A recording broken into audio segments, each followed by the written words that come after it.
जय माता दी दोस्तों, आज की हमारी वीडियो होने वाली उन भक्तों के लिए जो वैष्णो देवी की यात्रा पर जाने वाले हैं या फिर वैष्णो देवी की यात्रा पर जाना चाहते हैं। तो उनके मन में बहुत से सवाल उठते हैं, कैसे वैष्णो देवी की यात्रा पे जाना चाहिए, कौन सा समय सही रहेगा, वैष्णो देवी में रुकने की क्या व्यवस्था है, वैष्णो देवी में खाने पीने की क्या व्यवस्था है, वैष्णो देवी की यात्रा में कितना समय लगता है और आखिर में जानेंगे वैष्णो देवी की यात्रा में कितना खर्च आता है और कैसे आप पहले से सारी ऑनलाइन बुकिंग करा सकते हैं और यात्रा पर्ची आपको कहाँ से मिलेगी। इसके अलावा जो भक्त बजट कम होने के कारण वैष्णो देवी की यात्रा नहीं कर पाते हैं, उनके लिए आज की वीडियो में बहुत कम बजट में लगभग 1000 रुपए से 1500 रुपए में कैसे वैष्णो देवी की यात्रा वो भक्त कर सकते हैं, इसकी भी जानकारी आपको आज की इस वीडियो में मिलने वाली है। तो वीडियो को अंत तक देखिएगा और अगर अभी तक आपने हमारे चैनल को सब्सक्राइब नहीं किया है तो हमारे चैनल को सब्सक्राइब कर दें, बेल आइकन को प्रेस कर दें, क्योंकि हमारे चैनल पर ऐसी ही इन्फॉर्मेटिव वीडियो बराबर अपलोड होते रहते हैं। और सभी भक्त कमेंट में जय माता दी जरूर लिखेंगे। तो चलिए वीडियो को शुरू करते हैं। सबसे पहले बात कर लेते हैं कैसे जाएं वैष्णो देवी। वैष्णो देवी जाने के लिए सबसे अच्छा ऑप्शन है बाई ट्रेन। अब कटरा में श्री माता वैष्णो देवी रेलवे स्टेशन बना हुआ है, जहां के लिए भारत के सभी मुख्य शहरों से सीधे ट्रेन चलने लगी, तो आप बाई ट्रेन कटरा जा सकते हैं। अगर आपके शहर से कटरा के लिए ट्रेन नहीं मिलती है तो आपको जाना होगा जम्मू तवी। आप बाई ट्रेन जम्मू तवी पहुंच जाइए। जम्मू तवी रेलवे स्टेशन के बाहर ही बस स्टॉप बना हुआ है, जहाँ से हर 10 मिनट में कटरा के लिए बसें चलती है, तो आप बाई बस कटरा जा सकते हैं। बस में आपको पर पर्सन के हिसाब से 100 रुपए का टिकट लेना पड़ेगा और आप 1.5 से 2 घंटे में बाई बस कटरा जा सकते हैं। तो दोस्तों अब हम कटरा पहुंच चुके हैं। बात करते हैं कटरा में रुकने की क्या व्यवस्था है। वैसे कटरा में बहुत सारे धर्मशाला, गेस्ट हाउस और होटल बने हुए हैं, जिनमें 300 रुपए से लेके 2500 रुपए तक में रूम मिल जाते हैं। लेकिन अब हम बात करते हैं कटरा में सबसे कम बजट में आपको रुकने के लिए कहाँ पर मिलेगा। तो कटरा बस स्टॉप जब आप पहुंच जाते हैं तो बस स्टॉप के पास में ही बना हुआ है श्री माता वैष्णो देवी ट्रस्ट का निहारिका भवन, जिसमें आपको मात्र 100 रुपए में डोरमेट्री मिल जाती है, जो कि कटरा में रुकने का सबसे सस्ता ऑप्शन है। इसके अलावा दोस्तों अगर आप निहारिका भवन में रूम लेना चाहते हैं तो यहाँ पे आपको एसी रूम 1450 रुपए और नॉन एसी रूम 850 रुपए में मिल जाता है। अब बात आती है आपको निहारिका भवन में बुकिंग कैसे करनी है। तो निहारिका भवन में पहुंचने के बाद भी आप डायरेक्ट बुकिंग काउंटर पे जाके भी निहारिका भवन में डोरमेट्री और रूम की बुकिंग कर सकते हैं। इसके अलावा आप अगर चाहें तो माता वैष्णो देवी की official website Shri Mata Vaishno Devi .org पे जाके भी पहले से ऑनलाइन बुकिंग कर सकते हैं। वेबसाइट का लिंक वीडियो के नीचे डिस्क्रिप्शन में मिल जाएगा, जहाँ से आप सीधे एक क्लिक पर श्री माता वैष्णो देवी की ऑफिशियल वेबसाइट पर जा सकते हैं और अपने रूम की बुकिंग कर सकते हैं। इसके अलावा दोस्तों बहुत से भक्त जाके अर्धकुमारी में नाइट स्टे करते हैं, जहाँ पे गर्भजून मंदिर है। इसके अलावा बहुत से भक्त सीधे भवन पे जाके भी नाइट स्टे करते हैं। तो कैसे आपको अर्धकुमारी में स्टे करना है और कैसे आपको भवन में स्टे करना है, इसकी भी बात आप पहले कर लेते हैं। तो दोस्तों सबसे पहले बात करते हैं अगर आप अर्धकुमारी में रुकना चाहते हैं तो वहाँ पे रुकने की क्या व्यवस्था है। तो अर्धकुमारी में श्री माता वैष्णो देवी ट्रस्ट द्वारा 2 भवन बने हुए हैं, जिसमें एक भवन में आपको 700 रुपए में रूम मिल जाता है और दूसरा भवन बना हुआ है जिसमें आपको 120 रुपए में डोरमेट्री मिल जाती है। तो मैं सजेस्ट करूंगा अगर आप अर्धकुमारी में रुकना चाहते हैं तो आपके लिए डोरमेट्री बेस्ट ऑप्शन है। दोस्तों बात करते हैं भवन पे रुकने की क्या व्यवस्था है। तो भवन पे टोटल 3 श्री माता वैष्णो देवी ट्रस्ट के भवन बने हुए हैं। सबसे पहला है मनोकामना भवन, जिसमें आपको 120 रुपए में पर बेड सिस्टम में डोरमेट्री उपलब्ध हो जाती है, तो आप डोरमेट्री लेके भी नाइट स्टे कर सकते हैं। इसके अलावा वहीं भवन के पास में बना हुआ है मेन भवन कॉम्प्लेक्स और गौरी भवन। अगर आप मेन भवन कॉम्प्लेक्स में रुकना चाहते हैं तो आप डबल बेडरूम लेते हैं तो आपको 1600 रुपए, अगर आप 4 बेडेड वाला रूम लेते हैं तो इसके लिए आपको 2300 रुपए देना होगा। इस भवन में आपको डोरमेट्री उपलब्ध नहीं कराई जाती है। और अगर आप गौरी भवन में नाइट स्टे करना चाहते हैं तो आप अगर 2 बेड वाला रूम लेते हैं गौरी भवन में, इसके लिए आपको 900 रुपए, अगर आप 4 बेड वाला रूम लेते हैं गौरी भवन में तो इसके लिए आपको 1450 रुपए, अगर आप 6 बेड वाला रूम लेना चाहते हैं गौरी भवन में तो इसके लिए आपको 1900 रुपए देने पड़ेंगे। तो दोस्तों अगर आप बहुत कम बजट में अपनी यात्रा करना चाहते हैं तो डोरमेट्री बहुत बेस्ट ऑप्शन है और बहुत साफ सुथरी डोरमेट्री होती है। आपको डोरमेट्री में किसी भी प्रकार की कोई समस्या नहीं आएगी। दोस्तों बात करते हैं कैसे आपको डोरमेट्री की बुकिंग करनी है। तो डोरमेट्री की बुकिंग आप चाहें तो पहले से ऑनलाइन भी कर सकते हैं या फिर कटरा में निहारिका भवन बना, निहारिका भवन पहुंचने के बाद भी बुकिंग आप कर सकते हैं। अगर आप सीधे भवन में पहुंचने के बाद या फिर अर्धकुमारी में पहुंचने के बाद डोरमेट्री बुकिंग करना चाहते हैं तो बाई चांस ही आपको डोरमेट्री मिलेगी, नहीं तो आपको डोरमेट्री मिलने में दिक्कत होगी। इसलिए आप पहले से ऑनलाइन बुकिंग कर लें या फिर आप कटरा में निहारिका भवन पहुंचने के बाद डोरमेट्री की बुकिंग कर लें। तो दोस्तों ये तो बात हो गई कटरा में रुकने की क्या व्यवस्था है, अर्धकुमारी में रुकने की क्या व्यवस्था और भवन में रुकने की क्या व्यवस्था है। अब बात कर लेते हैं कि कौन सा सही समय रहेगा आपको वैष्णो देवी की यात्रा करने के लिए।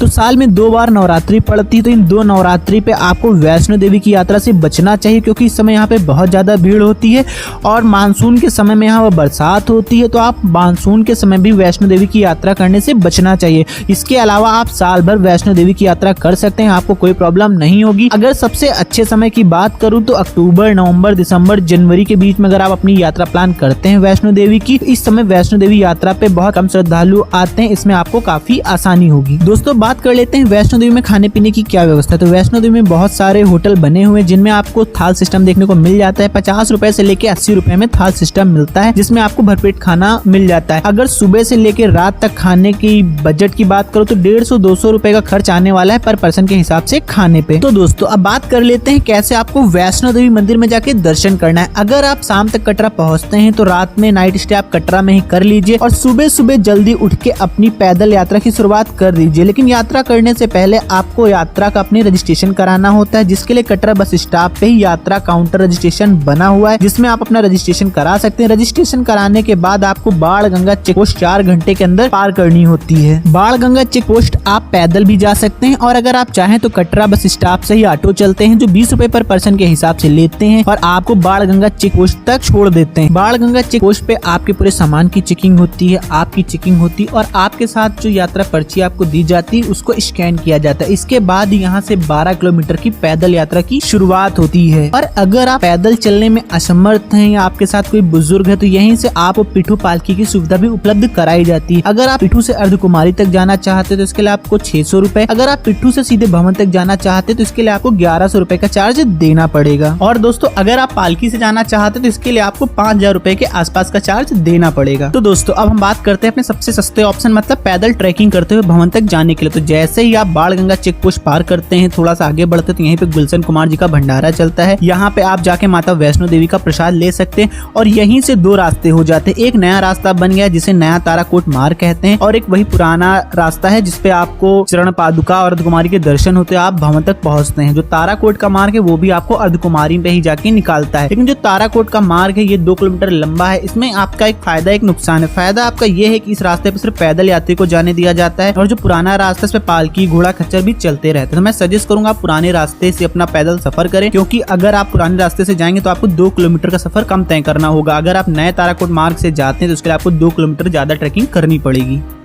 तो दोस्तों अब हम अपनी पैदल यात्रा की शुरुआत करते हैं इसी पुराने वाले रास्ते से। तो आप जैसे ही थोड़ा सा आगे बढ़ेंगे तो आपको पड़ेगी बाण गंगा। कहते हैं माता वैष्णो देवी ने बजरंगबली की प्यास बुझाने के लिए बाण चलाकर बाण गंगा प्रकट की थी और उसी से हनुमान जी ने अपनी प्यास बुझाई थी और माता जी ने यहीं पे अपने बाल भी धोए थे, इसलिए इसे बाल गंगा भी कहा जाता है। बाण गंगा से 1.5 किलोमीटर ट्रैकिंग करने के बाद अब हम लोग पहुँचते हैं माता के चरण पादुका मंदिर। कहते हैं यहीं पे माता जी ने भैरव जी को पलट के देखा था, इसलिए यहाँ पे माता जी के चरण के निशान पड़ गए थे और इसीलिए इस मंदिर का नाम चरण पादुका पड़ा। तो यहाँ पे सभी भक्त रुक के दर्शन करते हैं। दर्शन करने के बाद अपनी यात्रा की शुरुआत करते हैं। आप जब पैदल ट्रैकिंग करते हैं तो आपको रास्ते भर बहुत सारी दुकानें देखने को मिल जाती हैं। पूरे रास्ते भर आपको खाने पीने की कोई दिक्कत नहीं होने वाली है। जगह जगह माता वैष्णो देवी ट्रस्ट द्वारा संचालित कैंटीन भी आपको देखने को मिल जाएंगी। जगह जगह वॉशरूम भी बने हुए हैं। तो पूरा जो ट्रैक है माता वैष्णो देवी का बहुत ही साफ सुथरा आपको देखने को मिलेगा और कहीं भी किसी भी प्रकार की कोई दिक्कत नहीं होती है। अगर कोई मेडिकल इमरजेंसी आ जाती है तो आपको मेडिकल इमरजेंसी के लिए वहाँ पे जगह जगह पे क्लिनिक भी बनाए गए हैं। तो दोस्तों चरण पादुका के दर्शन करने के बाद अब हम पैदल ट्रैकिंग करते हुए पहुंच चुके हैं अर्धकुमारी मंदिर। अर्धकुमारी मंदिर में गर्भजून बना हुआ है। कहते हैं यहीं पे माता रानी ने 9 महीने वास किया था, इसलिए इस गुफा का नाम गर्भजून पड़ा। अब बात कर लेते हैं आपको कैसे अर्धकुमारी में दर्शन करने। तो अर्धकुमारी में दर्शन करने के लिए ग्रुप नंबर का सिस्टम रखा गया है। यहाँ जाने के बाद आपको ग्रुप नंबर प्राप्त करना पड़ेगा। ग्रुप नंबर प्राप्त करने के बाद जब आपका नंबर आ जाता है तब आप जाके अर्धकुमारी में दर्शन कर सकते हैं। अगर मैं ग्रुप नंबर में कितना टाइम लगेगा आने में तो बात करूँ, अगर आप पीक सीजन में जाते हैं तो उसमें कभी कभी 12 से 14 घंटे का समय भी लग जाता है। अगर आप ऑफ सीजन में जाते हैं अक्टूबर, नवंबर, दिसंबर, जनवरी तो इसमें आपको 3 से 4 घंटे का समय लग जाता है। तो आप अर्धकुमारी पहुंच जाइए। अगर आप ऑफ सीजन में जा रहे हैं तो 3-4 घंटे वेट करके दर्शन कर लीजिए माता रानी के। अगर आप पीक सीजन में जा रहे हैं तो मैं सजेस्ट करूंगा आप इधर से जाइए, अर्धकुमारी में अपना टोकन नंबर प्राप्त कर लीजिए। टोकन नंबर प्राप्त करने के बाद आप भवन की तरफ चले जाइए, भवन में दर्शन करिए, वापसी में आके अर्धकुमारी के दर्शन कर लिए। ये सबसे बेस्ट तरीका रहेगा अगर आप पीक सीजन में जाते हैं। तो अगर आप ऑफ सीजन में जा रहे हैं तो आप 3-4 घंटे का वेट करके पहले अर्धकुमारी में दर्शन कर लीजिए। दर्शन करने के बाद ही आप अपनी भवन की यात्रा करें। और दोस्तों अगर आप अर्धकुमारी में रुकना चाहते हैं, मैं पहले ही बता चुका हूँ अर्धकुमारी में रुकने की क्या व्यवस्था और कैसे आप अर्धकुमारी में रुक सकते हैं। तो दोस्तों अब हम लोग अर्धकुमारी से आगे चल रहे हैं। अब अर्धकुमारी से बैटरी कार भी चलती है। अगर आप बैटरी कार से अर्धकुमारी से भवन तक जाना चाहते हैं तो आप बैटरी कार का भी सहारा ले सकते हैं। इसके लिए आपको 360 रुपए के आसपास का चार्ज देना होगा और आप 10 से 15 मिनट में बैटरी कार से ही भवन तक पहुंच जाएंगे। लेकिन इसमें एक समस्या ये आती है कि वहाँ वहाँ पे जब आप टोकन के लिए लाइन लगते हैं, बैटरी कार का टिकट लेने जाते हैं, तो मात्र 70 से 80 लोगों को ही टिकट दिया जाता है और हर 3 घंटे में एक बार विंडो ओपन होती है, जिससे कि वहाँ पहुंचने वाले श्रद्धालुओं को बहुत ज्यादा दिक्कत होती है। इसलिए अगर आप बैटरी कार से जाना चाहते हो तो अपने पहले ही ऑनलाइन टिकट निकाल ले बैटरी कार का, जिससे आपको कोई समस्या नहीं होगी। अगर आप सोचते हैं वहाँ पहुंचने के बाद मैं बैटरी कार का टिकट लगे हाथ ले लूंगा, तो इसमें आपका 5 से 6 घंटे का समय जा सकता है। बात करते हैं दोस्तों, अगर आप पैदल ट्रैकिंग करके कटरा से भवन तक जाते हैं तो कितना समय लगेगा, ये आपकी नॉर्मल स्पीड पे डिपेंड करता है। अगर आप बहुत आराम से ट्रैकिंग करते हैं तब भी आप 8 से 9 घंटे में माता रानी के दरबार पहुंच जाते हैं। तो अभी हम माता रानी के दरबार पहुंच चुके हैं। अब आप कैसे यहाँ पे दर्शन करने, यहाँ पे रुकने की क्या व्यवस्था है, कौन सा तरीका सही रहेगा दर्शन करने के लिए, तो अगर आप माता रानी के दरबार में शाम के 7-8 बजे तक पहुंचे हैं तो आप तुरंत ही वहाँ पे बहुत सारे वॉशरूम बने हुए हैं, आप स्नान कर लीजिए। स्नान करने के बाद जितना भी आपके पास एक्स्ट्रा सामान है, वहाँ पे बहुत सारे क्लॉक रूम बने हुए, इस क्लॉक रूम में अपना सामान जमा करवा दीजिए और माता रानी के जाके दर्शन कर लीजिए। और अगर आप रात के 10-11 बजे तक पहुंचते हैं, मतलब अर्धकुमारी में दर्शन करने के बाद आप पहुंच रहे हैं, तो आप वहाँ पे एक नाइट का नाइट स्टे कर लीजिए। नाइट स्टे करने के बाद आप सुबह सुबह मॉर्निंग में जाके माता रानी के दर्शन करिए। दर्शन करने के बाद फिर आप भैरव बाबा के दर्शन करने चले जाइए। और अब बाबा भैरव के दर्शन करने के लिए भी आपके पास रोपवे का सहारा हो गया है, जिसके लिए आपको 100 रुपए का मात्र टिकट लेना होता है और आप 15 से 20 मिनट में भैरव बाबा पहुंच जाते हैं। और भैरव बाबा में दर्शन करने के बाद अगर आप अर्धकुमारी में वापसी में दर्शन करना चाहते हैं तो वापसी में आके अर्धकुमारी के दर्शन कर लीजिए और दर्शन करने के बाद आप नीचे आ जाइए। और अगर आप पहले से अर्धकुमारी के दर्शन कर चुके हैं तो आप सीधे नीचे कटरा आ सकते हैं। और दोस्तों थोड़ी सी बात कर लेते हैं, अगर आप फ्री में वैष्णो देवी भवन पे रुकना चाहते हैं तो इसके लिए आपको क्या करना होगा, तो वहाँ पे बहुत बड़े हॉल बने हुए हैं और वहीं पे बहुत सारे कम्बल स्टोर बने हुए, वहाँ से आप 100 रुपए जमा करके कम्बल ले सकते हैं और आप वहीं हॉल में जाके नाइट स्टे बहुत आसानी से कर सकते हैं। और जब सुबह आप जाएंगे कम्बल वापस करने तो आप जो 100 रुपए जमा करते हैं वो 100 रुपए भी आपको वापस कर दिए जाते हैं। वैष्णो देवी में ऐसा तब होता है जब वहाँ पे सारे डोरमेट्री फुल होते हैं, रूम फुल होते हैं, तो फिर आपको वहाँ पे जो बड़े बड़े hall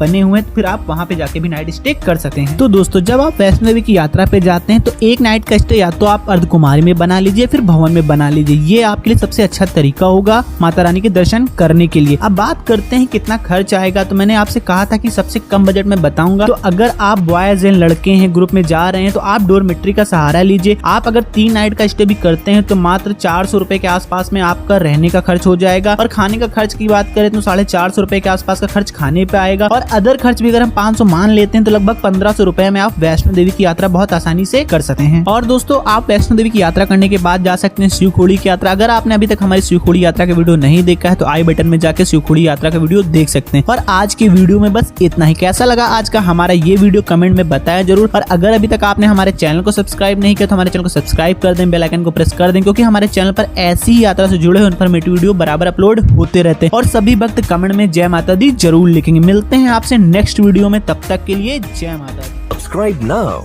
and press the bell icon. Never miss an update.